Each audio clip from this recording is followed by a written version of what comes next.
Saint نے supreme court practice and procedure bill منظور کر لیا۔ بل کے حق میں 60 اور مخالفت میں 19 ووٹ پڑے۔ بل کی منظوری کے دوران اپوزیشن کا شدید احتجاج، چیئرمین سینٹ کی ڈائز کا گھیراؤ کیا اور عدلیہ پر حملہ نامنظور کے نعرے لگائے۔ تفصیلات اسلام آباد سے اس رپورٹ میں دیکھیے۔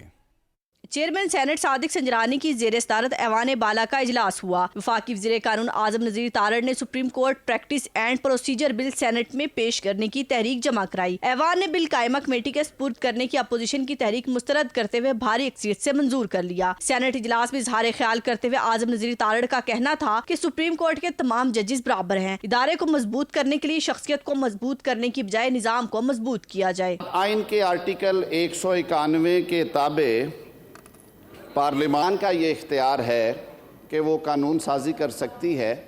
جو قانون سازی ریگولیٹ کرتی ہے آئین کے ساتھ ساتھ اس قانون کے ذریعے سے سپریم کورٹ کے رولز آف پروسیجرز کے حوالے سے۔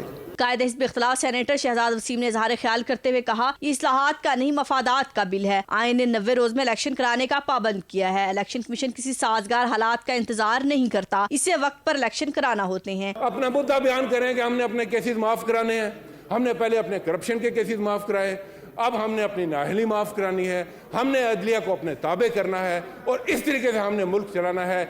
یہ ہے ان کا مدعا جس کے لیے یہ پورا فساد۔ پی ٹی آئی سینیٹرز نے بل منظور ہونے پر احتجاج کرتے ہوئے بل کی کاپیاں ایوان میں پھینک دی۔ چیئرمین ڈائز کا گھیراؤ کیا اور نعرے بازی بھی کی۔ P T I senator Faisal Javed اور پیپلز پارٹی کے سینیٹر بہرام تنگی کے درمیان لفظی گولہ باری اور ہاتھا پائی بھی ہوئی، تاہم چیئرمین سینٹ نے کارروائی آگے بڑھاتے ہوئے بل منظور کر لیا۔ بل کے حق میں 60 اور مخالفت میں 19 ووٹ آئے۔